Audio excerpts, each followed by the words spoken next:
warbaahinta Ruushka ayaa daba bilaabay dhankooda inay dacaayado ka dhan ah safarka madaxweynaha Ukraine ee Mareykanka ay fidiyaan iyo waliba ku tiirsanaanta ay Ukraine ku tiirsantahay kaalmada military reer galbeedka halka madaxweyne Putin uu khudbad u jeediyay taliyayaasha ugu sarreeya militariga Ruushka ee qaybta ka ah dagaalka ka soconaya Ukraine isagoo uu sheegay in duulaanku uu ahaa mid qorsheysan waa ka tafatiraha arrimaha Ruushka ee BBC-da Stephen Rosenberg oo ka faaloonaya arrinta Cabdijaliil Cismaan ayaa eegaya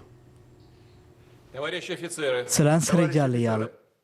madashan Putin waxa uu yimi in uu u sheegay taliyayaasha ciidamadu in uu la garab taagan yahay taageero si ay ugu guuleystaan dagaalka Ukraine iyo kan reer galbeedka intuba ku dhawaad dhammaan wadamada ugu muhiimsan NATO waxay adeegsanayaan awoodooda militari ee ka dhanka ah Ruushka laakiin askartayada iyo taliyayaashoodu si geesinimo leh ayay u dagaalamayaan si kalsooni leh oo tallaabo ah ayay ula tacaalayaan yoolalkii loo dejiyay hadafyadaasna waa la gaari doonaa dhanka kale warbaahinta dowladda Ruushka ayaa ku jeesjeestay booqashada madaxweyne Zelensky ee Washington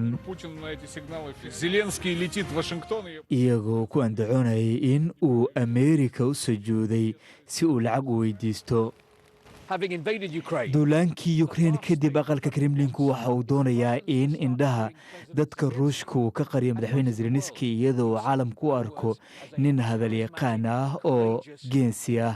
waxaa la diidan yahay in sida loo dhigay iyadoo dadka Ruushka laga baqayo in ay isbarbar dhigaan labada madaxweyne kani waa Vladimir Putin talaadii isagoo ka qayb galay xaflad abaalmarin ah oo lagu abaalmarinayay howlgalkii gaarka ahaa ee military ee badbaadada Kremlinka isla maalintaasi Zelensky waxa uu booqday jiidda hore ee dagaalka halka Ruushku ay wadeen qiimeyn Zelensky waa qof qunyar socod ah oo aftahan ah aadna u caqli badan Putinna waa duq uuna gaboobay Zelensky waa tusaalaha siyaasadda mustaqbalka Putinna wuxuu taariikhda ka gali doonaa baalmadow Putin will stay in history as a person from the dark past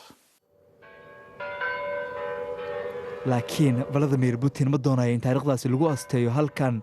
boos uguma bannaana xifaaltan tartamayaal iyo qof khatar ku ah hoggaanka Ruushka